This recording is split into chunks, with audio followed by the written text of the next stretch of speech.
Good afternoon, all of you. In our last week, we studied about RC circuits, DC circuits in transient. Today, we shall start talking about RL circuits. Suppose the circuit is like this.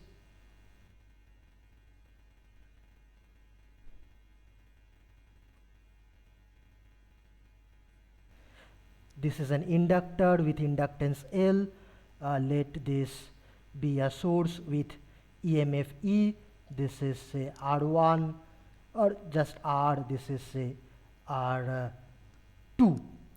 And here we have a switch.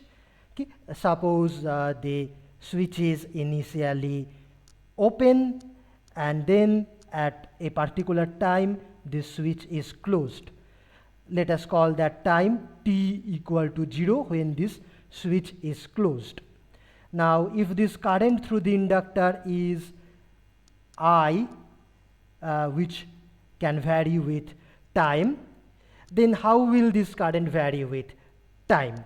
So that is the question we will ask. And suppose the voltage across the inductor is Vt, then how does this voltage change with time?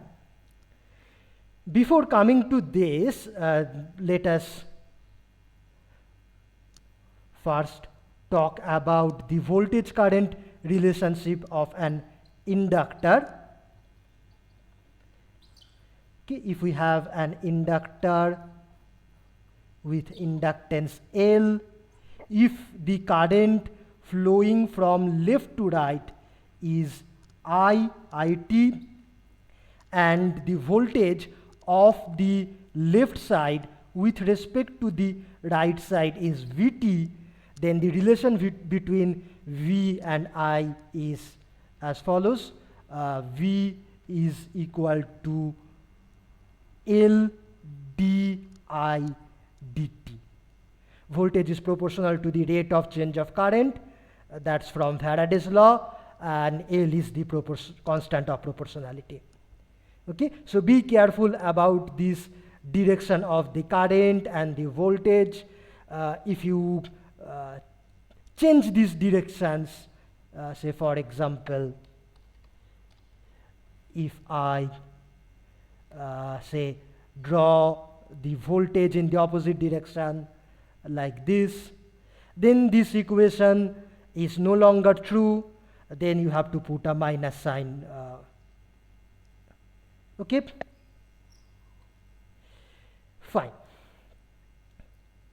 Now coming back to this circuit, how is this current IT is changing once this switch is closed?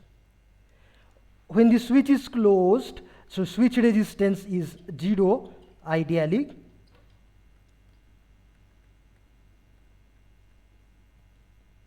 And therefore, when you combine this R2 in parallel with the 0 resistance, overall we will get 0 resistance. Okay, and then now if we apply Karsov's voltage law over this loop, what can we write? We have, starting from here, say A, B, C, D. If we start from A to B, then C to D, so we have first E, voltage rise, then current here is IT. Okay, so minus RI, this is the voltage drop, and then the voltage across the inductor is Vt plus minus like this. So that is, so another voltage drop minus Vt, this is equal to 0. So we can now write by reorganizing these terms, say RIT plus Vt is equal to E, and now V is nothing but L into di dt. Okay, now if I divide this equation by R, I will get, by L, I will get di dt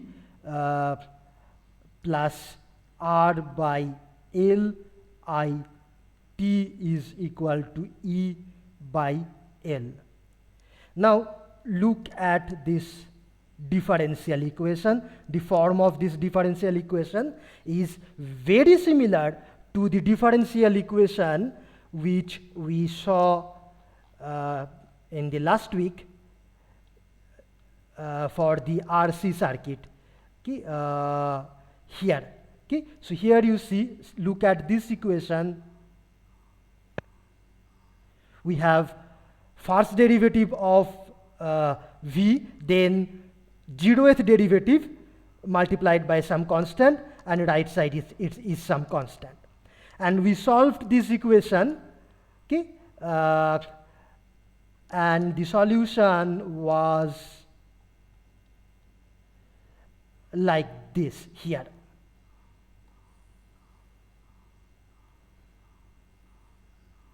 Okay, so similarly, I mean, if you follow the same steps as we did in our last class, we will get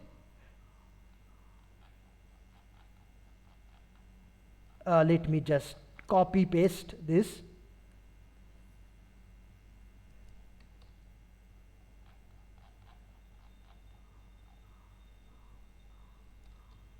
Okay, so we will get a very similar solution. Instead of V, we have the current here, as current is the unknown function.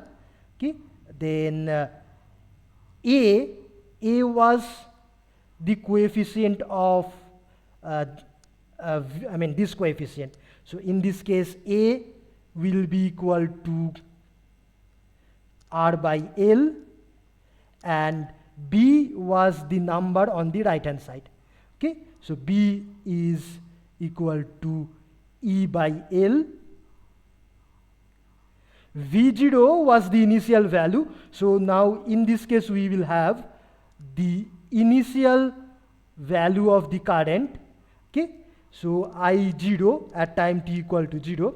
So this will be the solution of this equation. So now if I put the values of A and B, I will get I t equal to I0 e to the power minus AT plus B by A will become E by L by R by L. So E by R multiplied by 1 minus e to the power minus AT. A is R by L. Here also we have R by L. So this is the expression of the current that flows through this inductor, okay, where I0 is the current at time t equal to 0, that is the initial current.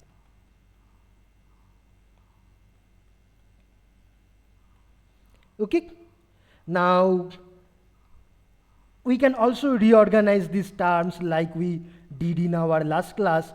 We can write this as IT will be, before that, so here initial value is how much? I0 is I0, I0. And how much is the final value of this current? That means the current at time tending to infinity at a large value of time. How much will this be? E by R. E by R. E by R. Right. Yeah. 0. No, it will be E by R. You put t equal to infinity, Yes, then this e to the power, this exponential terms will become 0. Yeah. Okay. So we can also, by reorganizing this equation, we can write this as equal to the final value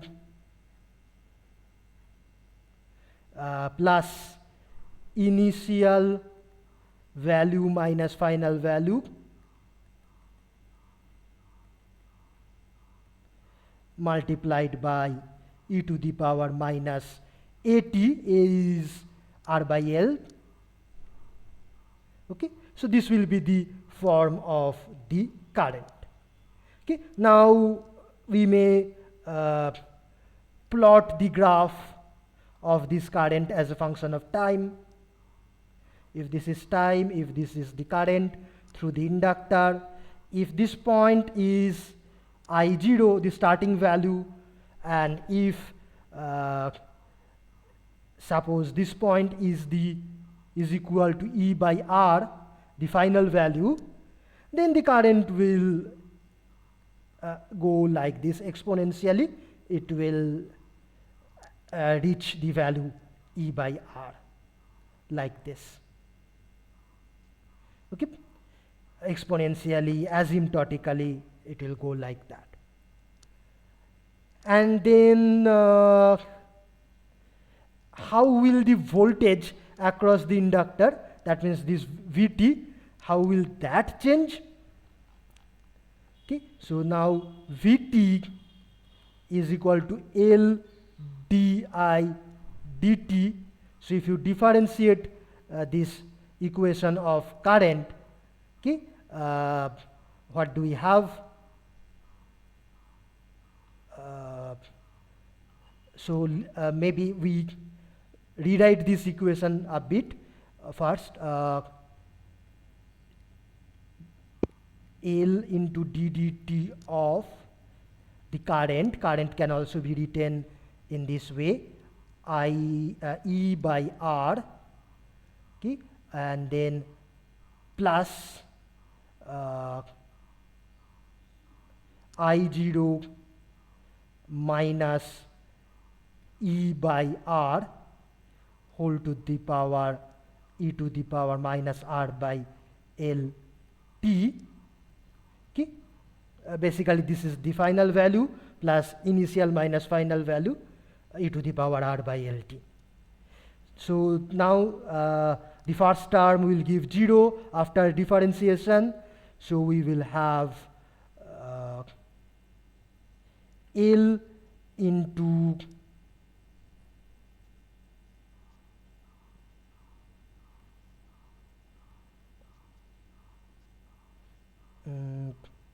this multiplied by e to the power minus R by L t divided by minus R by L. Multiplied by R by L. Okay, so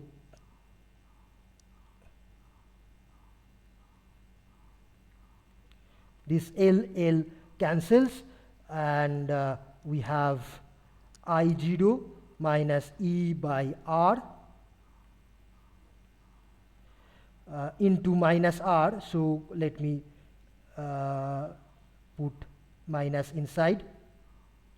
Okay, e to the power minus R by L t, which is same as E minus I0 R e to the power minus R by L t. So the initial value of this voltage will be, so let me plot the graph here.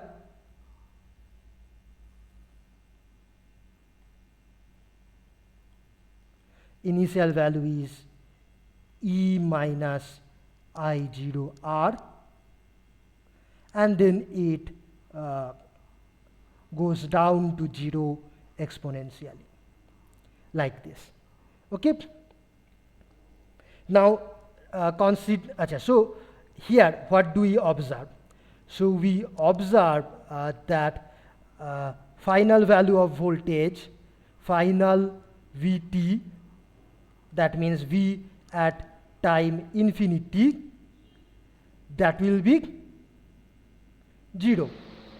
Okay, and also at a very large time, the derivative of voltage will be 0, derivative of current will be 0. That means voltage and current, everything will settle down to some fixed value, constant value, that we call as the steady state. Okay, and here, so we observe that at steady state means the state when voltage and currents are no longer changing. So that will come at a very large value of time at t tending to infinity. This inductor voltage is 0. That means the inductor behaves like a short circuit.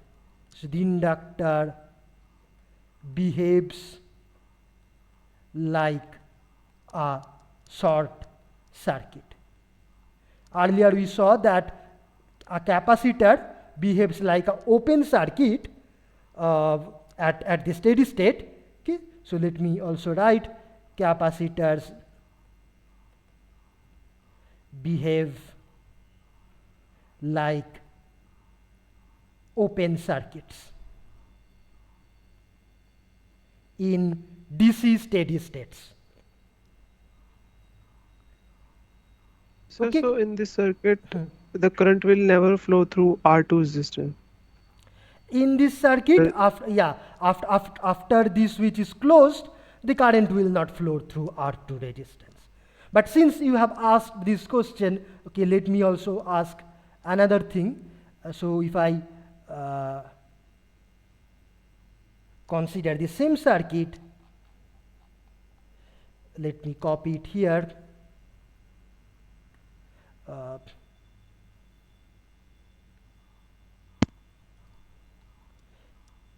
Okay. Now suppose after the switch is closed, okay, so the switch is closed and kept closed for a very long time, okay, and after that the switch is opened.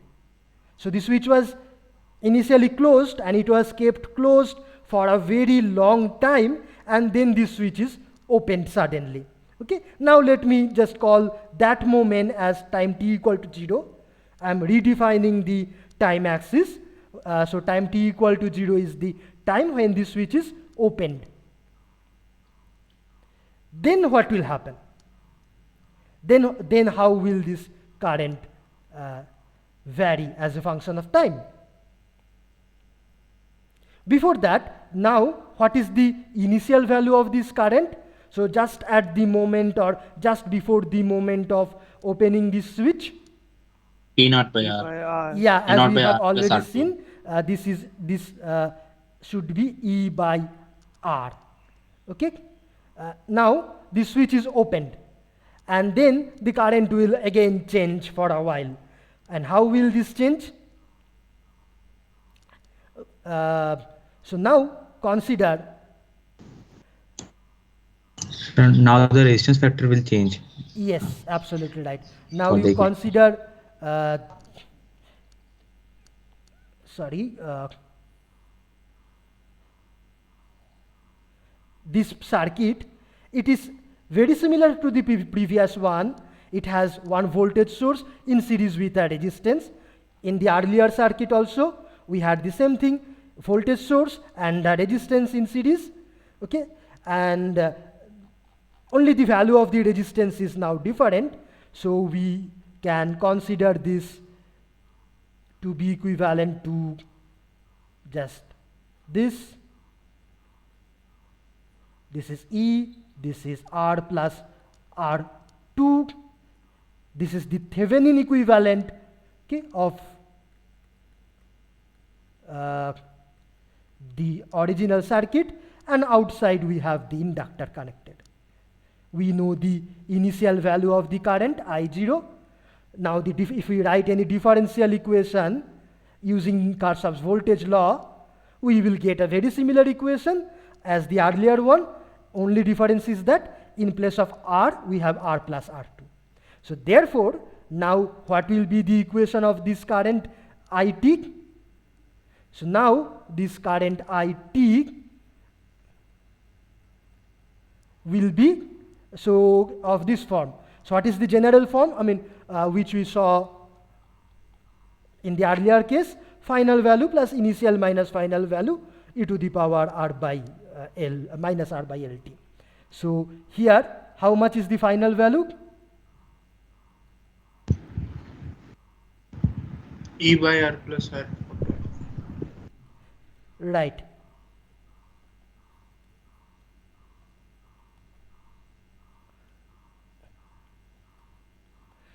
So here the final net value will plus be E by R plus R2. Okay. So just like the previous case, now in place of R we have R plus R2. And then how much is this second term? Initial value was E by R, so E by R minus, plus here. And final value is E by R plus R2.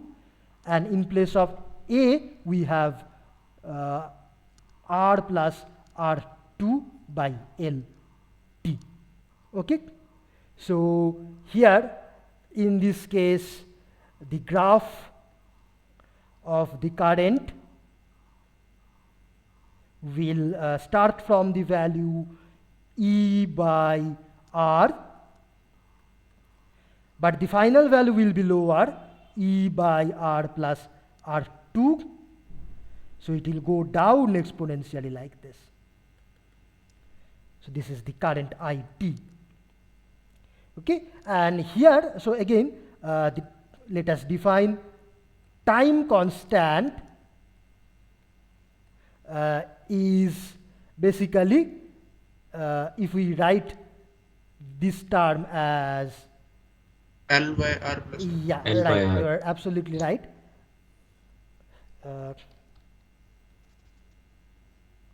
So we write this as e to the power t by tau, and whatever is this denominator, that is the time constant, which is L by, in this case, R plus R2.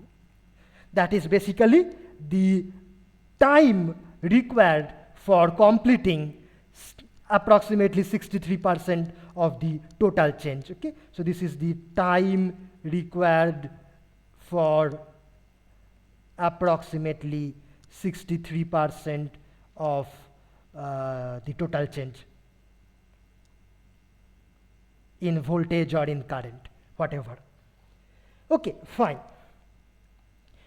So, any questions so far here?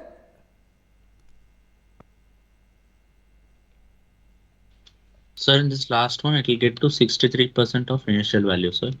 The No, tau no, at one tau. here 63% of this change. Okay, so the current is changing from this value to this value. So the time required for 63% of this change is tau. Okay. Okay. Yeah. Acha. So let me then just ask one more question. Let me copy this.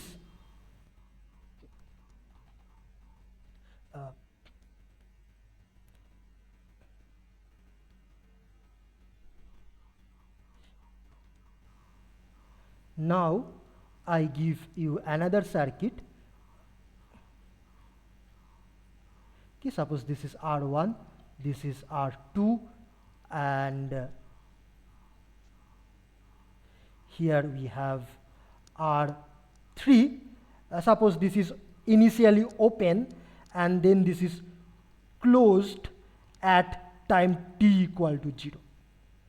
Okay, and before that the circuit was already in a steady state, okay, before closing the switch.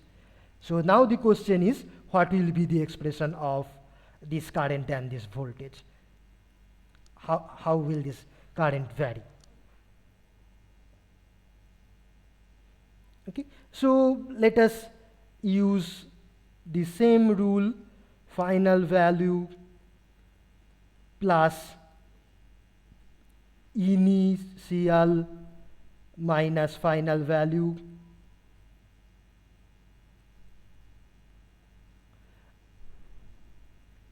e to the power minus t by tau. Okay, now in this case,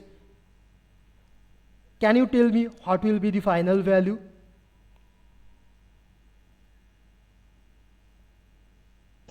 Sir, E by R1 R2 plus R3 R1 plus R2 R3 by R1 plus R2. Right. So, so inductor will behave like a short circuit Short. in the steady state. So therefore, we have R2 and R3 in parallel. So E divided by R1 plus R2 parallel R3. Okay, this will be the total current through the source. If this is I, that is this, and then if I call this node as node P, okay, then if you apply current divider rule at node P, then the current that goes through the inductor is R3 divided by R2 plus R3 times the total current. So this is the final value. Okay, and then plus, how much is the initial value when the switch was open? Anyone?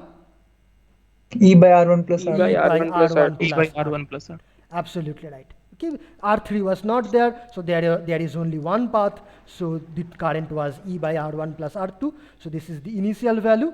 Now this minus the final value, I will copy paste,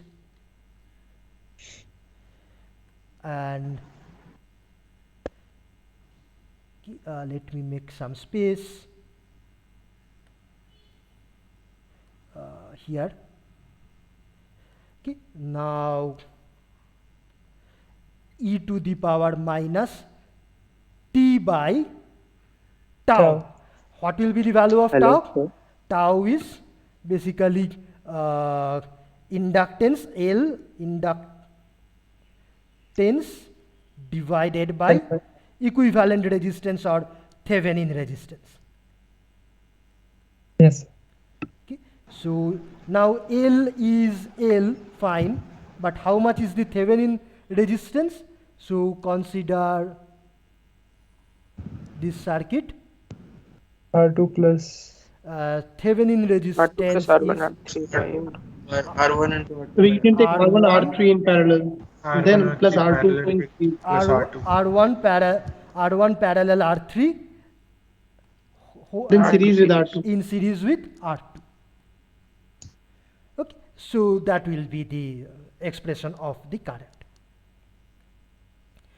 Okay, so is it fine so far?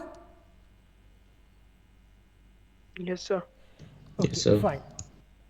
Sir, in the above circuit, what will happen to the voltage across the inductor when we open the switch? In the In- above example. In the above one, this one, this circuit. Hello? Yes, sir. Yeah, if you open this switch, you just, so we have already found the expression of current, I is here. You just take the derivative L di dt and you will get the voltage. So finally the voltage will be definitely 0. Okay, so Sir, shall I do it here? Yeah. no, sir, I understand. But, sir, after a long time, in the first case, when we close the switch, after a long time, the voltage drop across the resistor will be 0. Then, when suddenly we open the switch, So you are saying that when the switch is closed, then at the steady state, voltage across R2 is 0, right?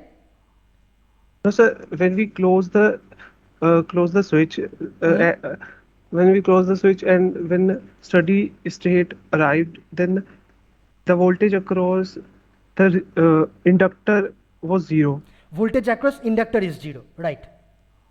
Then when we suddenly open the switch, then it suddenly jumps to a value. Yeah, the voltage across the inductor suddenly jumps to a value, a non-zero Okay, value. sir. Yeah, right, you are right. Sir, I have another question in the Yes, same please. diagram. Yes, please. Sir, after opening the switch, the current is decreasing in the circuit. So the voltage across the inductor should favor the current. It should be positive only, no? No. Current is decreasing. That means the voltage should be in this way, plus here, minus here, upward. Yes, sir. Okay, yeah. So it should be opposite. No, it should be The like this current, only. If this is the case, if this is the voltage, then current will decrease. Yes, sir. If current is decreasing, then this will be the induced voltage. This will be the induced voltage. Yes, right. And in this case, the current is decreasing only. Current is decreasing. Yes. So we have written plus above and minus below. No, yeah. See, this doesn't mean. Okay. So this is a common problem that many of us initially have. See, so if I write in a, suppose this is a part of a circuit, okay, part of a big circuit, and if I write something like V plus here minus here, and if I ask you which side is at higher potential, left side or right side? Anyone? Left side. Anyone having a differing opinion? See, here we cannot say which side is which side is actually at higher potential or which side is physically at higher potential, because that depends on the value of V. If V is negative, then that actually means the right side is at higher potential. The meaning of this symbol is that the potential of the left side with respect to the right side is V. Now, if V is positive, then left side will be at higher potential. If V is negative, right side will be at the higher potential. So here it doesn't mean that the left side is actually at higher potential. It only means that the symbol V denotes the potential of left side minus or with respect to right side. Okay? So okay. here also if I write plus minus in this way, here or here, it doesn't mean the upper side is actually required to be at higher potential. All that it means that V is defined to be the potential of upper side minus lower side. Okay? Yeah. So Okay, the value sir. of V here will be negative. Okay. Okay. Yeah. Fine. So let me then. Yes. Yes. so so could you go to the first picture, so when you started? So in this one, yeah. Yes. So sir, at t equals to 0, like this I naught that you have taken, what have you taken as I naught? I naught is the current that flows immediately before or at the moment, immediately before changing the switch position. Right, right. So sir, we take the initial as E by R plus R2 or 0. What do we take? Yeah, so now we know that I0 is equal to E by R plus R2. Okay, previously I didn't say how much is the value because I solved that problem later here. So, but now we know that I0 is E by R plus R2. Okay. Sir, so why don't we take it as 0, sir? Like during our JE time, we took it 0, okay? Like we assume that. Yeah, that may be a special case. Suppose if you assume that R2 is not there, it is like this. If R2 is infinite, open, then it automatically becomes Acha, 0. yes. Right? Got it. Yeah. Yes, that was Yeah. So this is Thank more you. general, starting from non-zero value. Okay, fine. So I will then move to our second module, second chapter, which is on AC circuits.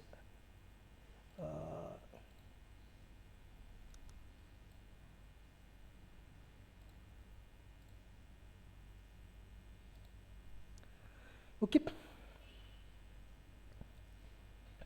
So in AC circuits, voltages and currents, they all change periodically with time, normally sinusoidally, like this. Sir, actually, I have a doubt. Yes, please. That tutorial of module 1 should it be submitted tomorrow or next week? Next to next week. Oh, okay, sir. Yeah. Okay. So let the y-axis be some voltage or maybe some current. Okay. So this is varying periodically, and here this is the time period from here to here. If I call this capital T in second, then the frequency f is given by 1 by t cycles per second or hertz. Then the symbol omega is defined to be f multiplied by 2 pi radian, okay? And this is called the angular frequency, which is normal frequency multiplied by a constant. Okay, fine. And in India, this frequency for all power supplies, AC power supplies everywhere in India is 50 hertz in India, and this is equal to 60 hertz in US and some other countries, but normally in a country this is always fixed, okay, for all the power supplies. In our country this is 50 hertz. So that means time period will be equal to 1 by 50 seconds, which is 20 millisecond in our country. Okay, and then since this is varying with time, we can ask how much is the average value of this voltage or current. Okay, so average value of over a cycle, over a cycle or over a period is how much? How do we define? This is basically the area of the curve over a cycle divided by the time period. Okay. So suppose if I express this function as, say, a sine omega t, okay,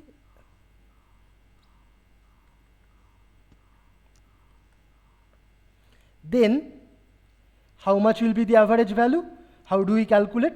First we have to get the area, so we have to integrate a sine omega t dt from time 0 to capital T, and then you divide by the total time, and if you carry out this integration you must get 0. Okay, so please verify this yourselves. Why it should be 0? Because anyway from the graph we see that the positive and negative halves are identical and symmetric, so it should be 0. Okay, so and now here A is basically this amplitude, this is A, this is the height, peak value or amplitude.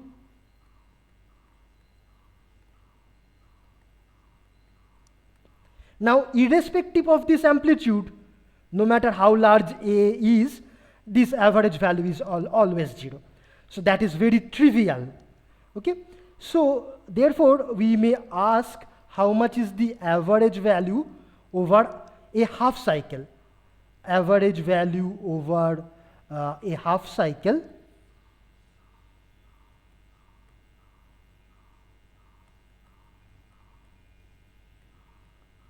how much is that? So for that, let us integrate this signal, this function over 0 to t by 2.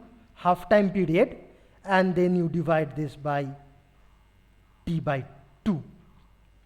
Okay, so if I do that, a is constant, integration of sine is minus cosine omega t by omega. This is from 0 to t by 2. That's the area over a half cycle. Then you divide by t by 2. So by t and 2 above. Okay. And then how much will this be? 2a by t omega, and cosine. So we will have cosine 0 minus cosine omega capital T by 2. Now if we put the value of omega, omega is 2 pi f. That means 2 pi by t. T goes away here. Cosine 0 is 1, and then this will become cosine how much? 180 degree pi. Okay, so that is again minus 1. So the inside bracket we will have 2, and it becomes 2a by pi. So that's the average value over a half cycle. Okay, Achha. Now we can also ask that suppose if this is the current flowing through a resistance, then how much heat is generated. Okay, so if we pass this current IT equal to A sine omega t through a resistance R, then how much is the heat dissipated or power dissipated. Okay. So power dissipated at any moment is given by I square R, that's the power, which will be a function of time. Okay, and so this will be equal to A square sine square omega t multiplied by R, and this changes with time. So can we calculate the average value of power? So for that we have to integrate this function over a cycle and divide by the time period. Okay, so that will give the average value. So that will be integration of A square sine square omega t dt multiplied by R. R is constant, I can write it outside. A is also constant, so I can write it outside. Okay, 0 to t by 2 and whole divided by, so I can do it for a full cycle also, capital T, and whole divided by time period t. Let us see what do we get. R A square by t.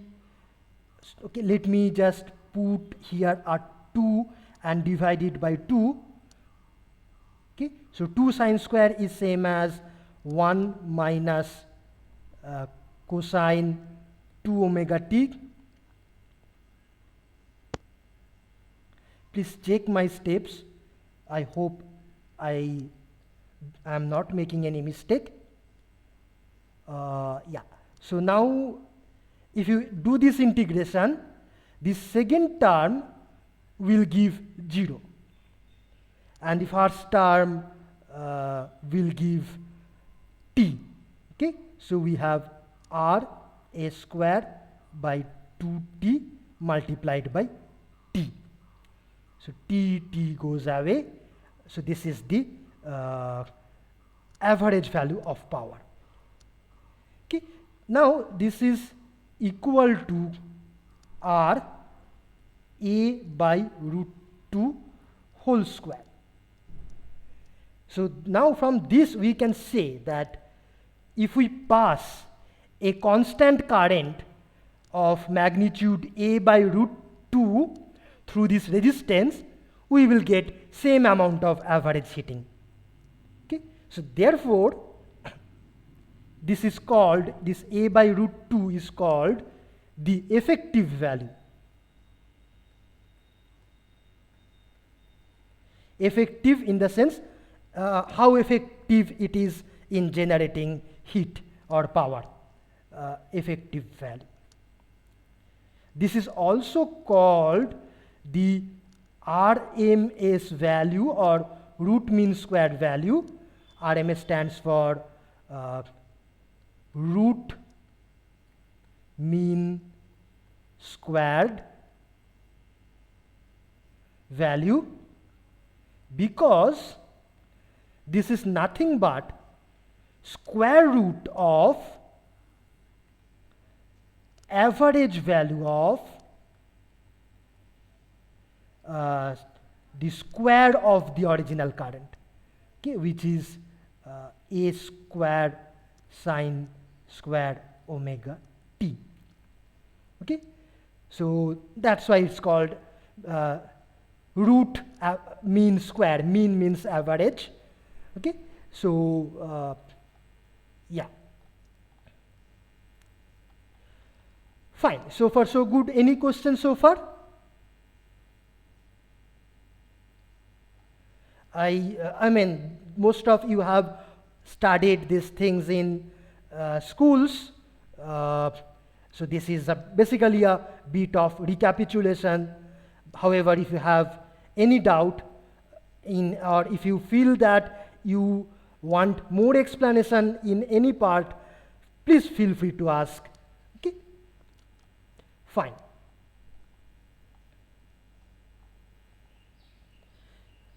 Any questions so far? No, sir. Fine. Okay. So then,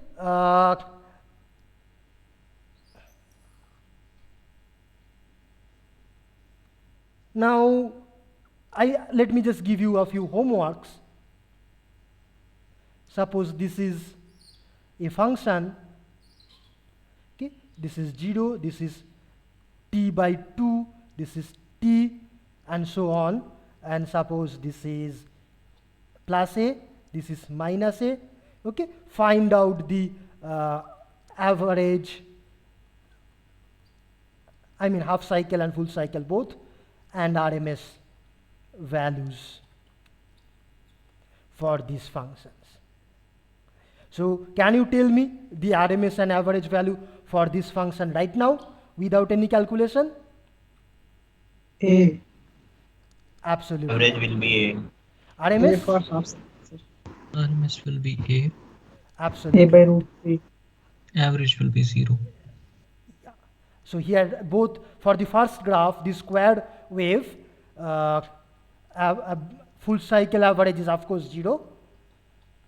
RMS and half cycle average are both equal to A. So similarly for this one, if this is plus minus A, t by 2, t, this is t by 4, 3t by 2. Okay, so how much is the average and RMS value for these graphs? Okay, please find this out. Homework. Okay. Now,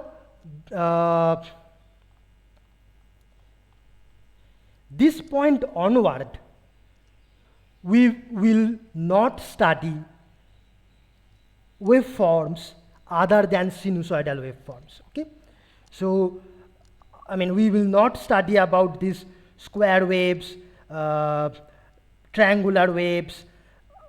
We will not study those kind of circuits. We will study only sinusoidal voltages and currents in this course.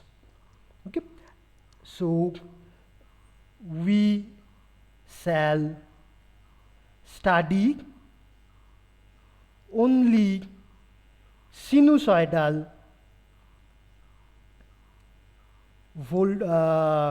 sinusoidal steady state circuits.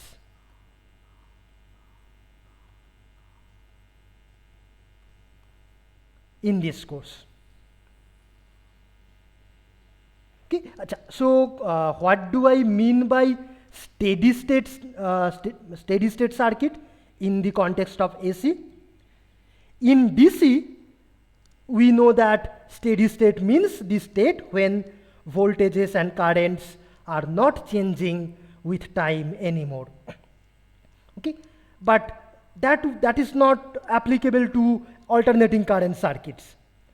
Why? Because in AC circuits, voltages and currents, anyway, they are always changing with time. So I cannot say that steady state means the state when voltage and currents are not changing with time. So that's not true. What I should say, yes, please. Sir, constant frequency. Constant frequency and so what? Yeah, what we mean is that voltages and currents will change with time, but they will change repeatedly, monotonically, periodically. That means the pattern of change will remain same. Same pattern will repeat again and again. Frequency will also remain same, time period, everything will remain same. So basically the same pattern, okay, same pattern. If this is one cycle, then the next cycle will be exactly identical and so on. All cycles are identical.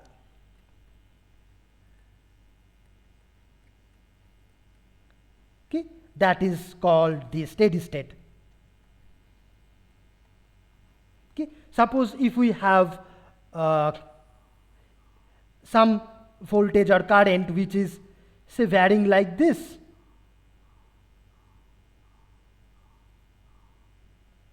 This is not steady state because the pattern is changing. Okay, this is not steady state.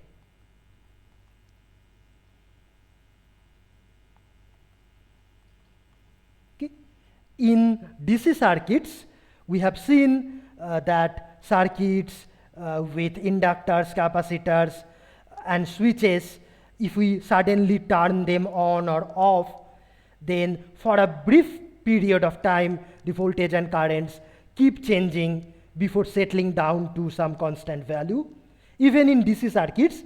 And that point of time, that period of time when voltages and currents are changing, that is called the transient period, okay, before arriving at the steady state.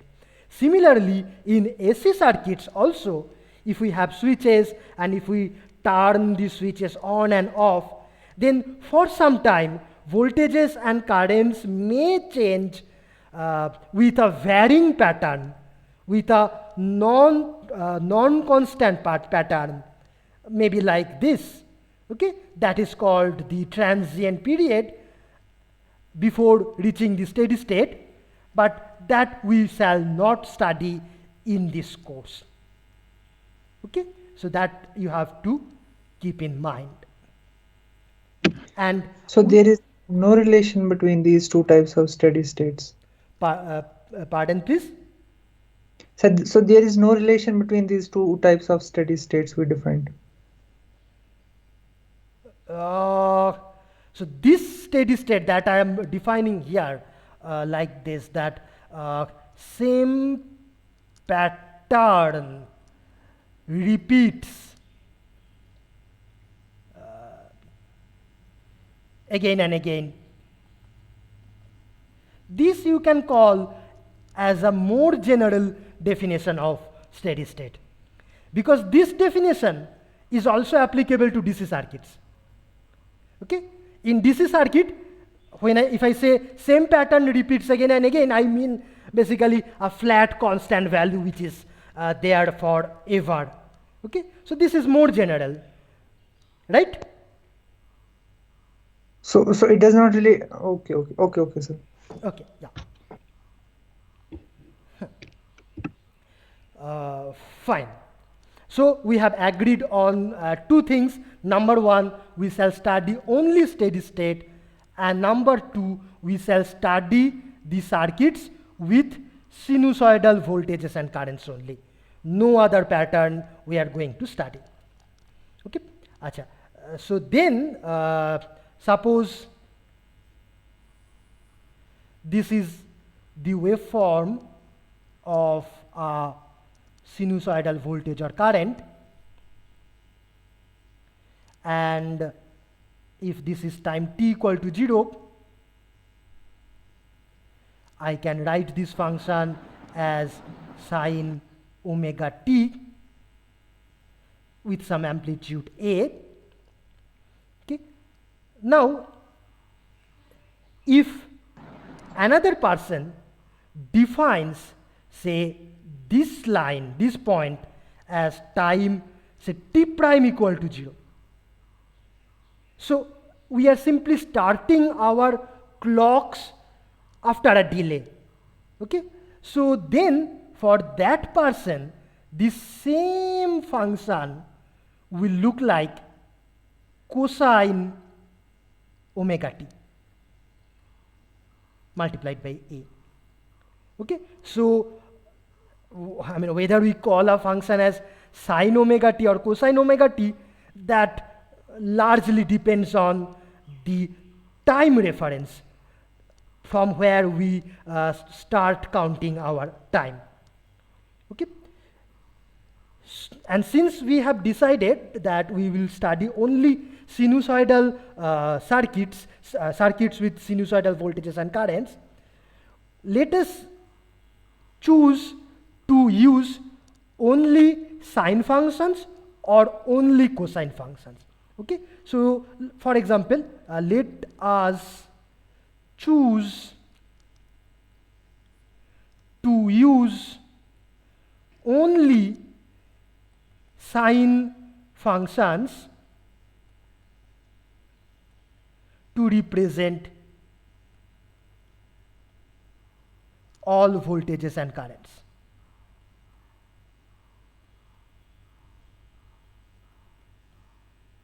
Okay, that means even if a voltage is varying as a cosine omega t, we will write it as, so this can be written as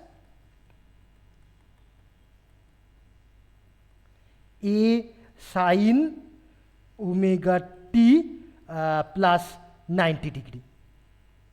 Okay, because sine omega t plus 90 degree is equal to cosine omega t, right? So we will use only sine function, we will not use cosine function. You may choose to do it differently. You may choose to use only cosine functions. That is also fine, but then you have to modify everything that follows accordingly. Okay, but we have to agree not to mix sine and cosine both. We will use either sine or only either cos. So I am choosing to use only sine functions, okay, to represent all voltages and currents. So therefore, in any voltage and current, we'll have the general form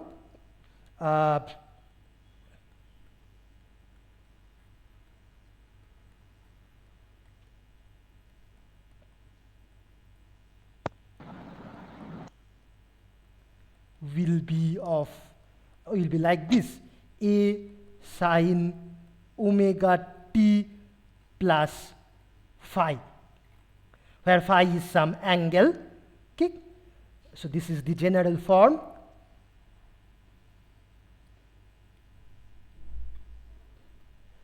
Here we will call this angle phi as phase angle,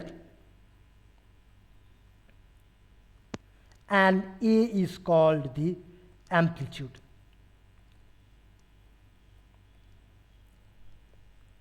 Okay.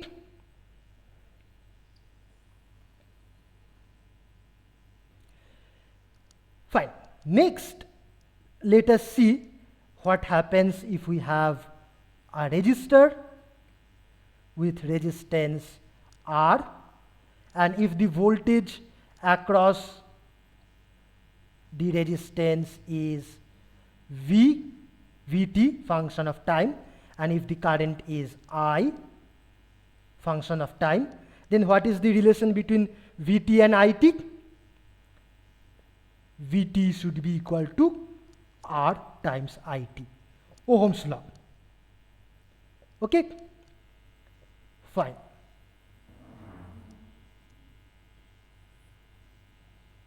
Now consider a capacitor.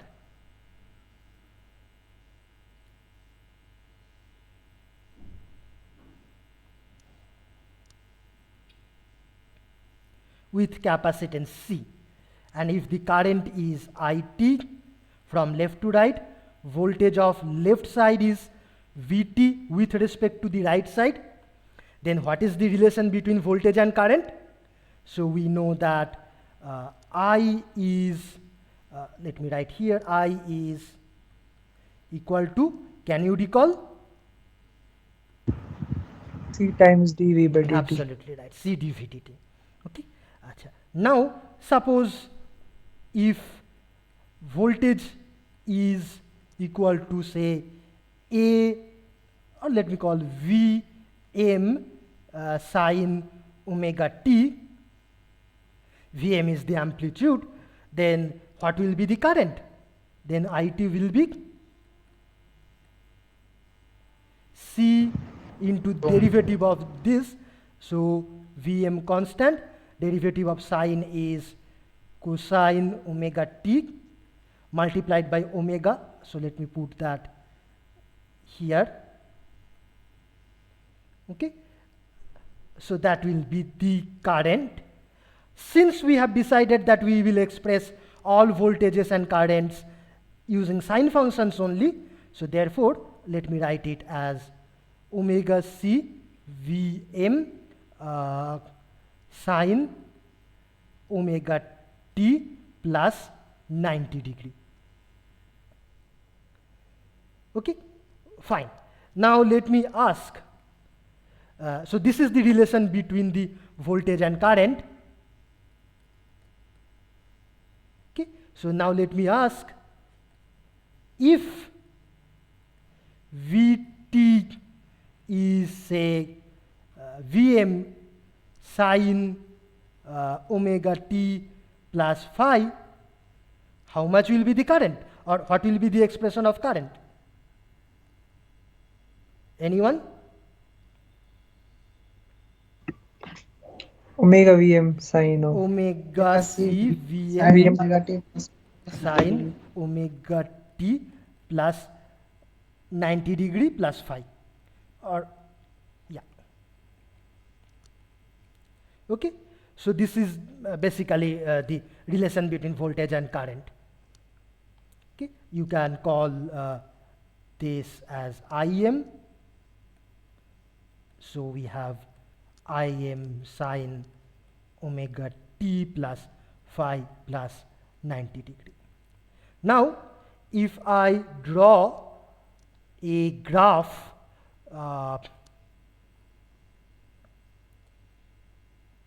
showing the voltage and current,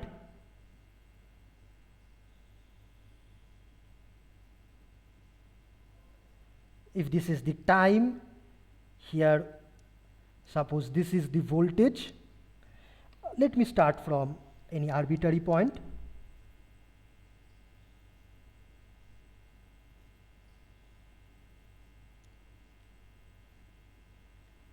Suppose this is Vt.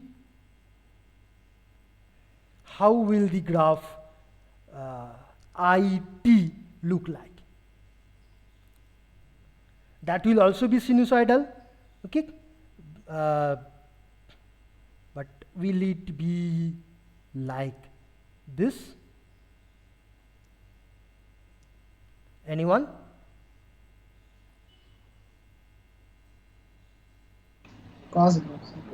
It will, yeah, it will actually have a displacement like this.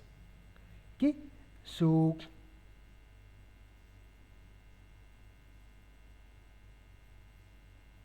Sorry, I have drawn it wrongly.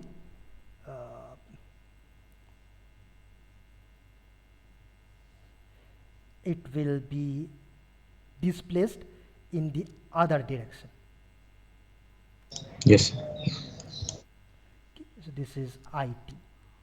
Why? Because we have, here if this is V, we have extra 90 degree here. Okay, so this angle will correspond to 90 degree. This is time t, so here omega t will be, for this much time, will be equal to 90 degree. So we see that the current waveform is leading the voltage waveform by 90 degree in time. Okay, so the peaks of current waveform comes before the peaks of the voltage waveform. So the current is leading the voltage. Current comes first, voltage next. Okay, so we say that current leads voltage by 90 degree.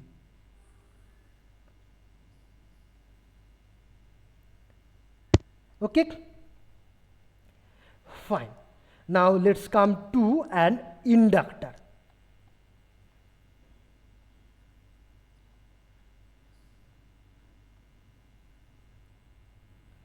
Suppose we have an inductor. Okay, suppose the current from left to right is IT, voltage of left side with respect to the right side is VT. What is the relation between V and I? V is equal to L di.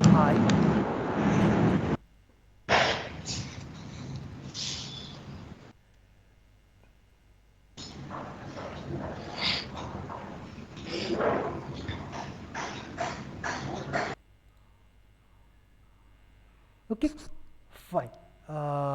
Now, suppose if the current is of the form Im sine omega t, then what will be the expression of the voltage? L multiplied by the derivative of current, which is Im, derivative of sine is cosine omega t, and we have one more omega outside. Okay, but since we have agreed to write everything using sine function, so let me write this as L omega Im sine omega t plus 90 degree. Okay.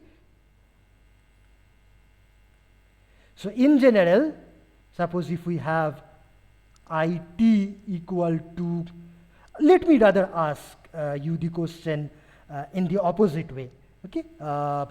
Suppose if the voltage is given to be of the form some Vm sine omega t plus phi, what will be the expression of the current?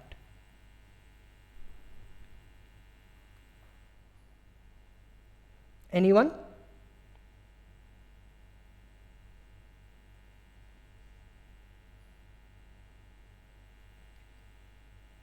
Hello?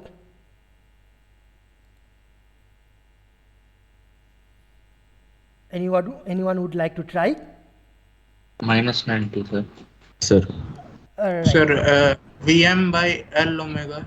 Yeah, so first we see that the voltage magnitude is L omega times the magnitude of the current. So therefore, to get the current, let us divide the voltage by L omega, and then we see that we have extra 90 degree plus 90 degree in current. Okay, sorry, in voltage.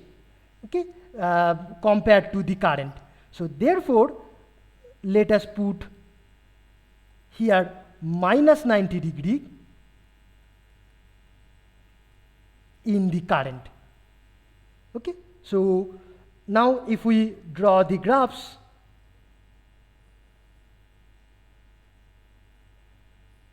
time, and suppose here is the voltage. Okay, so that is Vm sine omega t plus phi. Then the current will start after a while. So it is delayed by this 90 degree. Okay, so the current will start from here and it will be like this.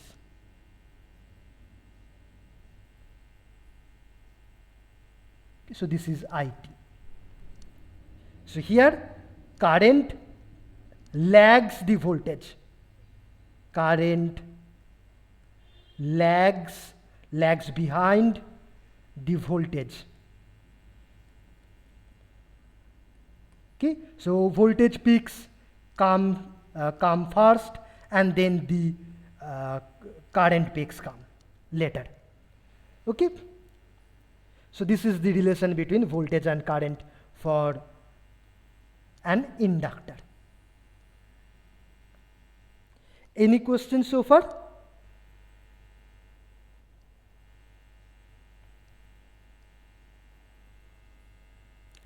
Okay, so now let us talk about the fundamental laws governing an AC circuit.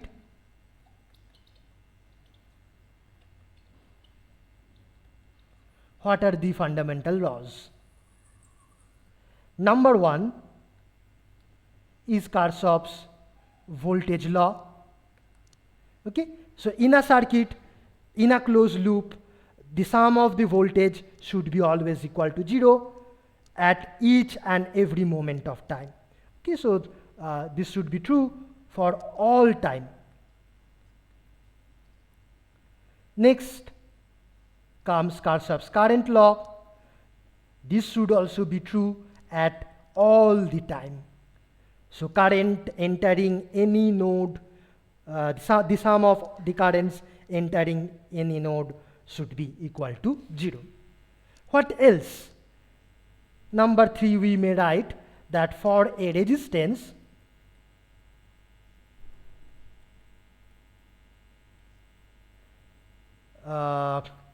let me draw the resistance.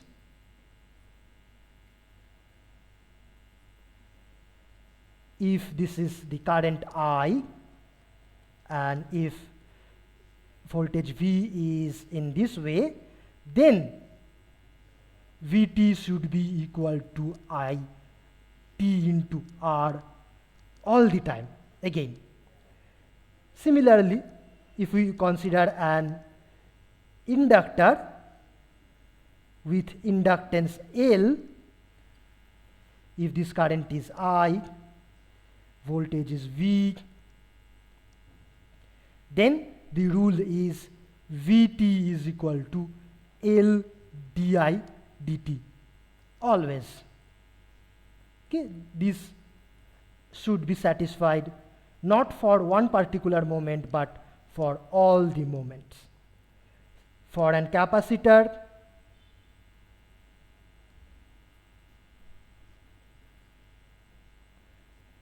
if the capacitance is C, current from left to right is IT, voltage of left side is Vt with respect to right side, then I is C dV dt.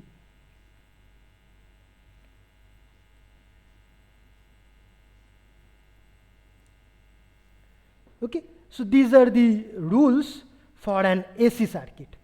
Okay, so these are, however, the first 3 rules are also applicable for DC circuits. So these are also true for steady state DC circuits.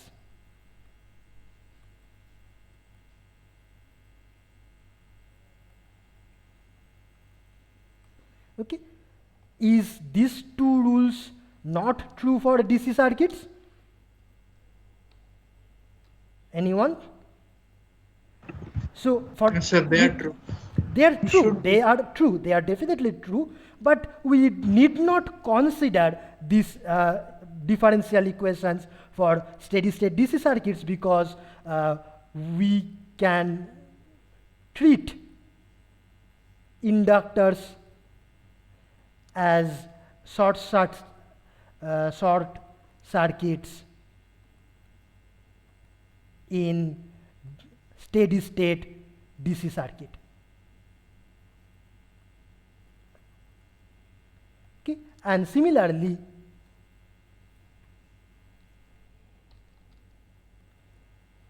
we can treat a capacitor to be an open circuit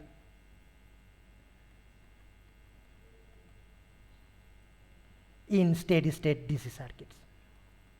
Okay, so these two are therefore not required for solving any circuit-related problem in DC steady-state circuits.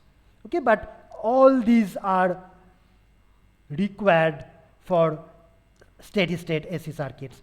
Okay, Sir, but when the DC circuit is not in steady state, then other requirement. Yeah, right.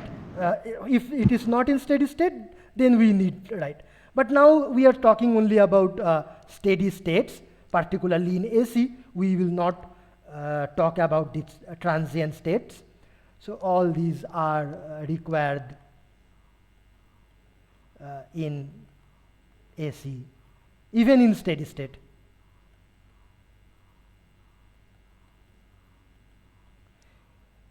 Okay, and therefore, now we can see why solving AC circuits is more difficult compared to DC circuits.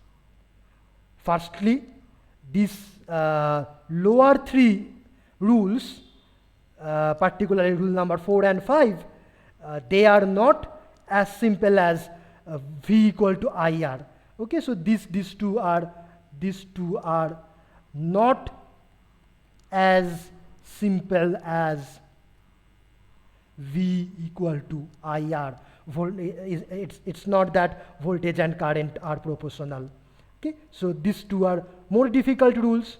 Not only that, if you consider the first two, KCL and KVL, okay, so for KCL you have to add currents, and now currents are varying as a function of time. So currents are functions of time. So you have to add functions instead of numbers. So we need to add functions, voltages or currents instead of just number,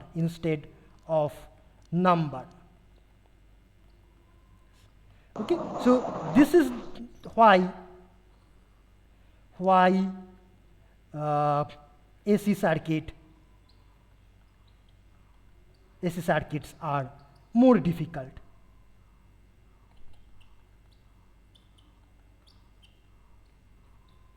Okay. However, we shall learn a trick with which AC circuits, steady-state AC circuits, will be almost as easy as DC circuits. Okay, so we shall learn a trick which will make AC circuits as simple as DC circuits.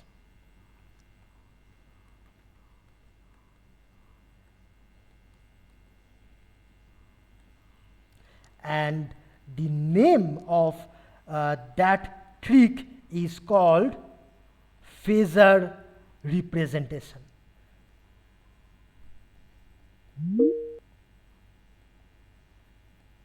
So we shall learn about Phasor representation now. Okay. However, before we do that, we have to talk about the complex numbers a bit. We have to recall complex numbers because that is essential. Okay, so let's review complex numbers.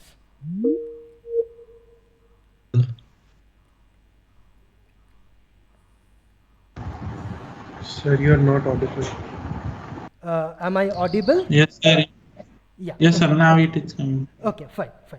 So yeah, so we will learn some trick which will make AC circuits as simple as DC circuits. That is called the Phasor representation. But for that, we need to use complex numbers. So let us just briefly review about complex numbers. Okay. So first, you might have represented the number square root of -1 with the symbol I or iota. Okay, this is an imaginary number. However, we shall use the symbol j to represent square root of -1 because the symbol I is already used for representing currents in circuits. Okay, so j will represent square root of -1. Then a complex number, consider C equal to A plus JB. It has two parts. A is the real part, JB is the imaginary part. Okay. Voice is breaking, sir. I am also getting some internet trouble here. But okay, so anyway, this is a recapitulation of what you have studied. So I hope you will be able to cope up with this issue. Okay, then I will put a bar or a overline above the complex numbers so that we can easily distinguish a complex number from a real number.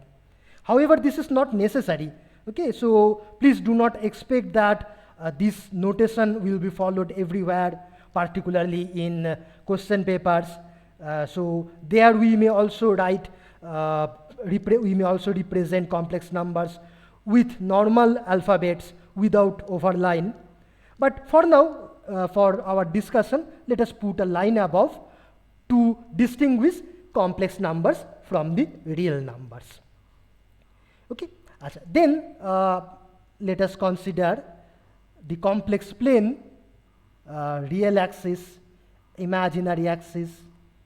A complex number C can be plotted as a point here.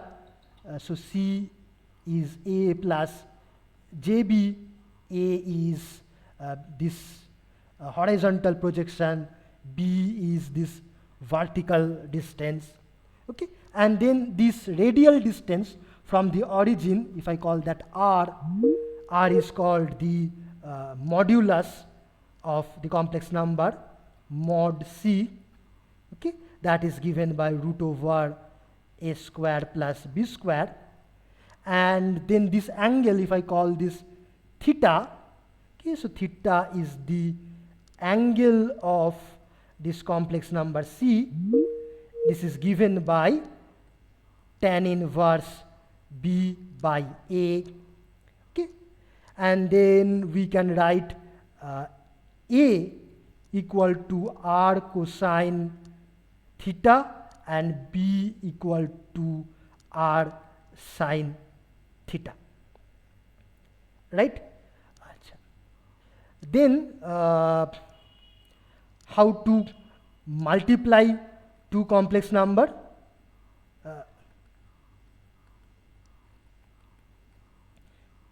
So if we have two complex numbers, C1 bar equal to A1 plus JB1 and C2 bar equal to A2 plus JB2, then C1 multiplied by C2, you can do it in this way, 1 plus JB1 plus into A2 plus JB2 equal to A1 A2 minus b1 b2 plus j of a1 b2 plus a2 b1. However, this will be easy to multiply if we can write these numbers in the polar form. Okay, so you know this complex number c equal to a plus jb can also be written as r angle theta. Okay, so this is called the polar form, whereas this is called the rectangular form. Okay, now if we have these two numbers in polar form, r1 theta 1 and r2 theta 2, then multiplication simply means r1 into r2 with an angle of theta 1 plus theta 2. Okay, and similarly division, okay, c1 divided by c2 is r1 by r2 with the angle theta 1 minus theta 2. Okay, so multiplication of complex numbers is easy if we express them in polar forms.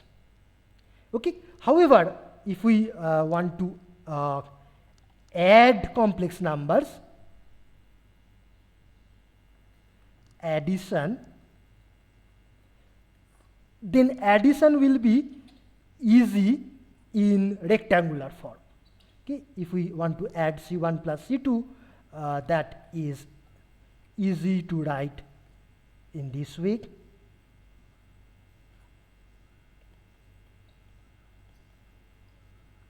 Okay, and in the complex plane, this addition can be carried out using the parallelogram rule. If this is C1, okay, this point is C1, and if this point is C2, okay, you join this with the origin, and then if you complete the parallelogram, then this diagonal will give C1 plus C2. Okay, you can also do it using the triangle rule, because this is also equal to C2. Okay, so this C1 plus this C2 in the will also give the same resultant C1 plus C2 using triangular rule. Yeah. Okay, then this number j, which is root over minus 1, this can be written as 1 angle 90 degree. Okay, similarly any number say 1 can be just written as 1 angle 0 degree. Okay, so if you multiply a number c with j, so what happens? That will become r angle theta multiplied by 1 angle 90 degree, which is equal to r angle theta plus 90 degree. So multiplication by j will rotate that number by 90 degree in the counterclockwise direction. So if this is c, then here will be jc. This angle will be 90 degree. Okay, so similarly division by j will rotate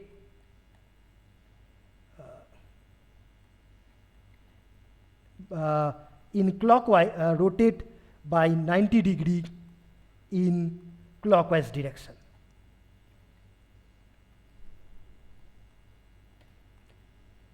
Okay. Anti-clockwise. No. Multiplication will rotate anti-clockwise. Division will rotate clockwise. Right? Oh. Yeah. Okay. Fine.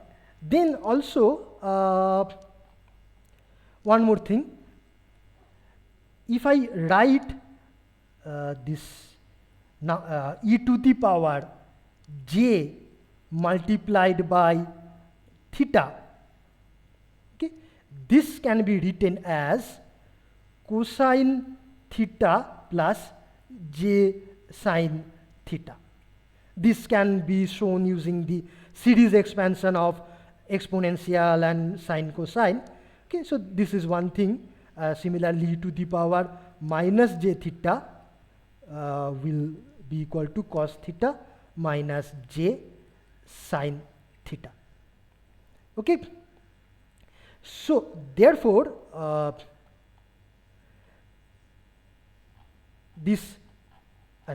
so therefore any number, say complex number c, which is equal to r angle, okay, let me tell it in this way. Okay, so this, how much is the modulus of this cos theta plus j sine theta?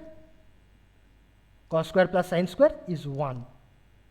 Okay, and how much is the angle of this number? Theta. Okay, so similarly e to the power minus j theta will be 1 angle minus theta.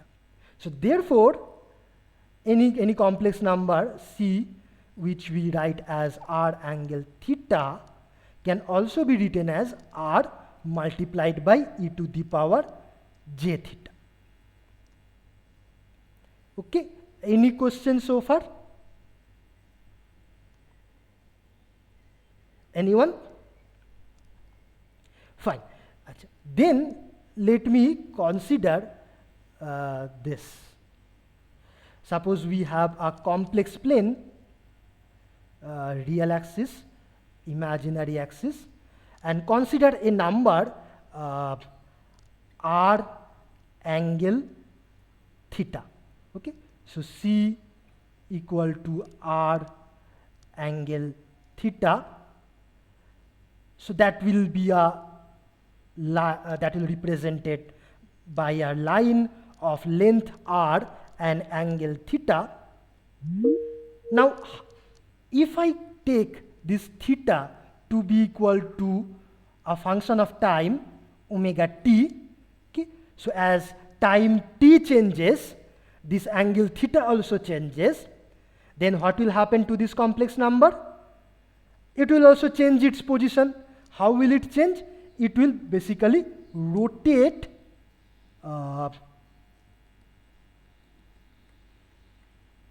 anti-clockwise, counter-clockwise, like this. Okay, so it will rotate as time increases. The length will remain same, but theta will keep increasing as time increases. Okay. Then this is also equal to r cosine theta plus jr sine theta. So if you consider the imaginary part of the complex number c, then how is that? So that is equal to r sine theta. So in place of theta, let me put omega t.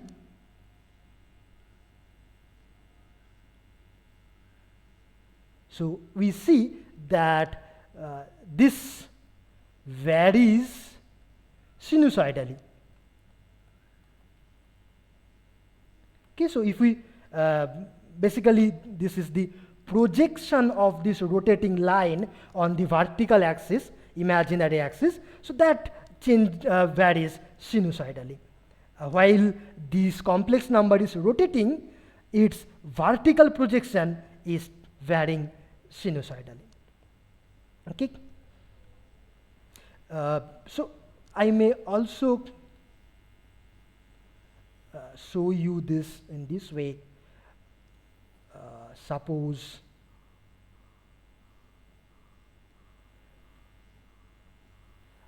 I draw a graph. This is time axis, and then at different times I plot the vertical projection here. Okay, so at say t equal to 0, this line is here, the vertical projection is 0, so I put here 0 at t equal to 0.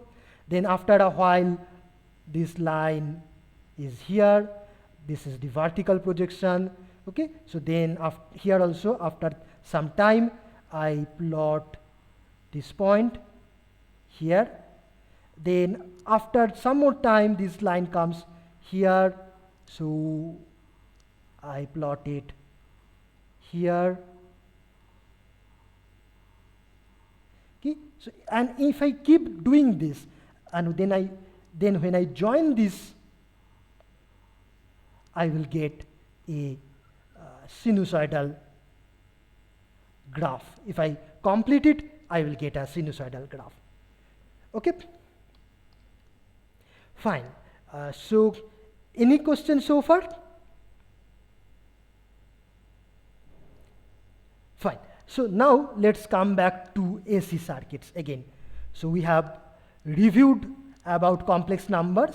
Now back to AC circuits. AC circuits, sinusoidal, of course, even if I forget to mention it every time, and steady state.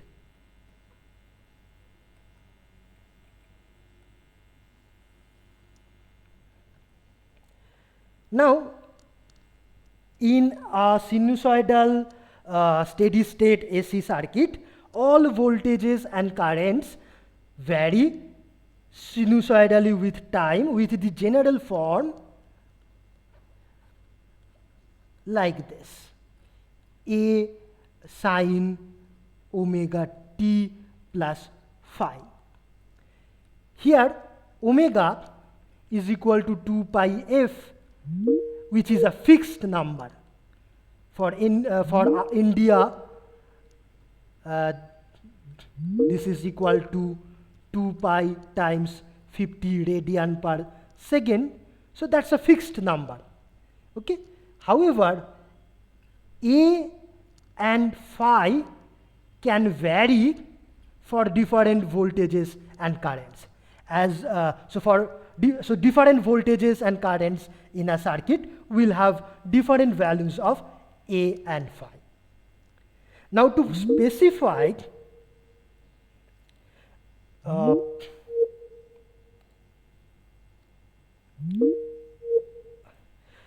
so now different voltages and currents will have different values of A and phi. However, so you see that to specify a voltage or a current, to specify a voltage or current, it is enough to specify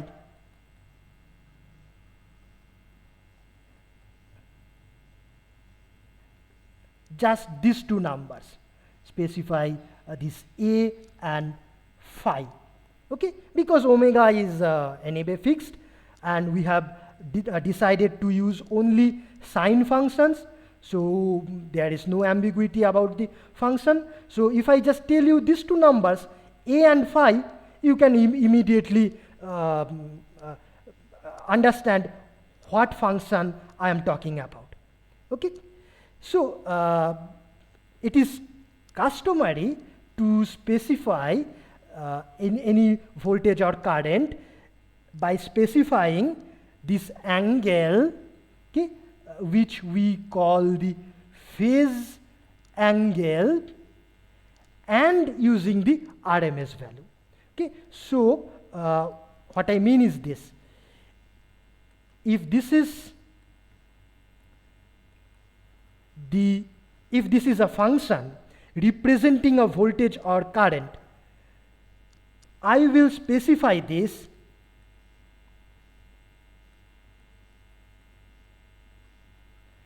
by a complex number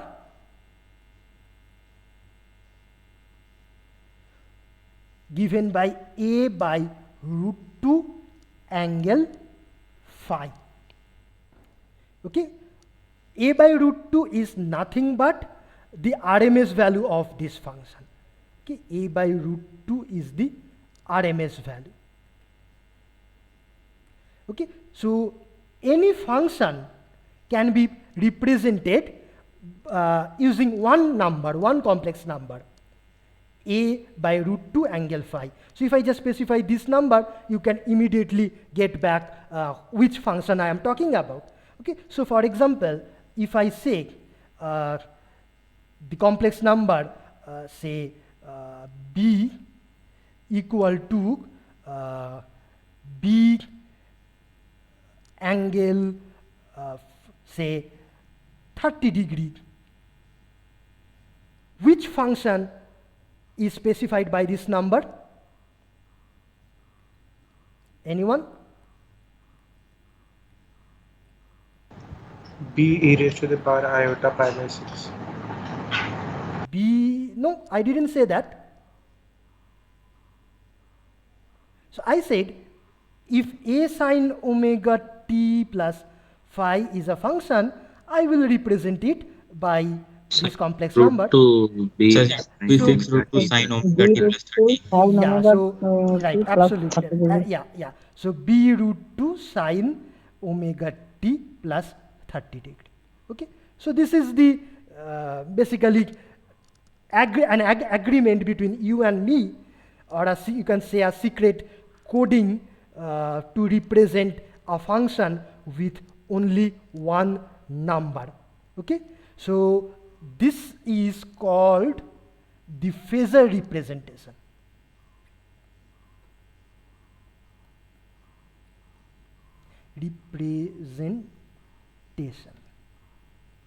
Okay, so now let us see the beauty of this Phasor representation.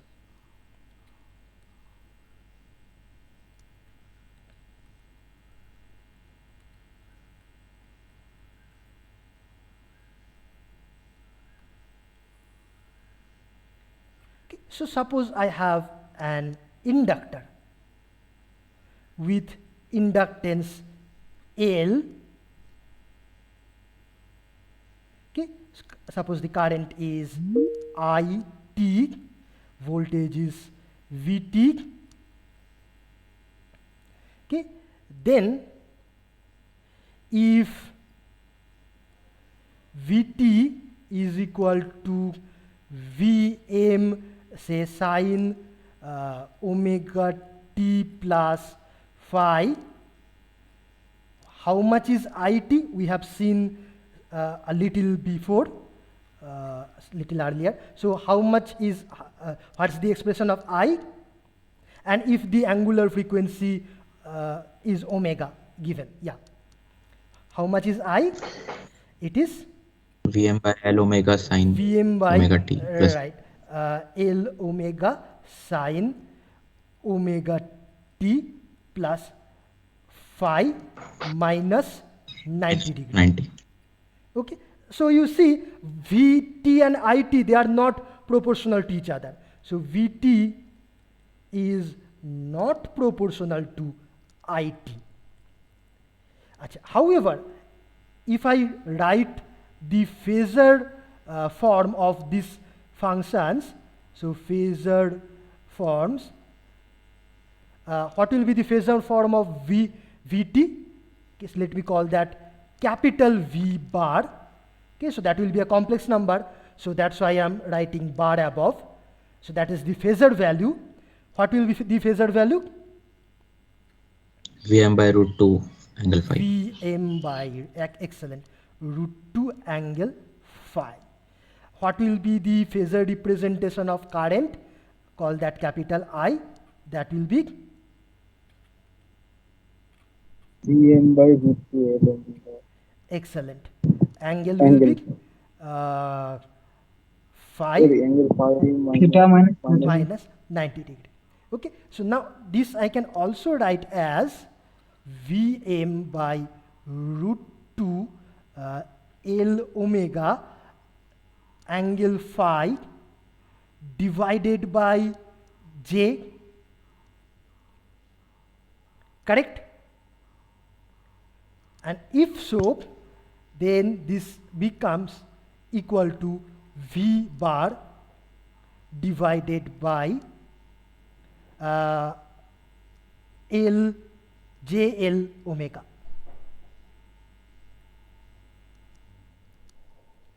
Okay, so do you follow this? So now, Yes, sir. now we see that voltage and current, they are proportional to each other. Let me rewrite. Let me write it here, divided by J. So this is equal to V by JL omega. Okay, so now we have the phasor voltage, phasor value of voltage is equal to JL omega, some number multiplied by the phasor value of current. Okay, so that is the beauty of the phasor representation. Now similarly, consider a capacitor.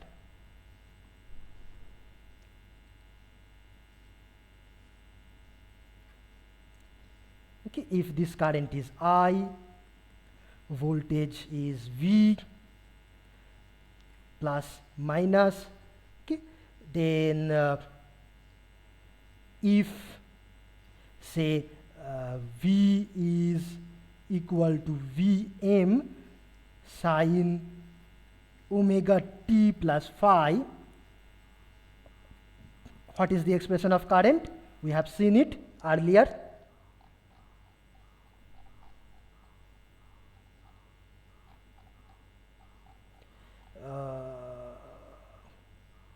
Here, okay, so it will become J omega C, sorry, it will be, the current is omega C V M sine omega t plus phi, and what will be the angle? Plus 90. Plus 90. Okay, so that's the expression of the current. Now if I write this using the phasor values, what will be the phasor value of the voltage? That is Vm by root 2 angle phi. And what is the phasor value of the current? That is Vm by omega C Vm. Absolutely right. Omega C Vm by root 2 angle Phi plus 90. phi Phi plus plus 90 degree. But I shall write it as Vm omega C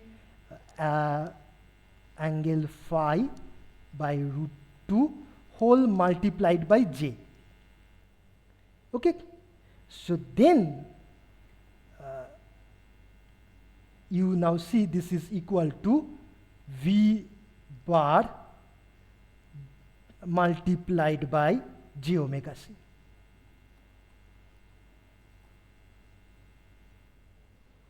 Okay, fine. So therefore we can write V equal to I divided by 1 by J omega C.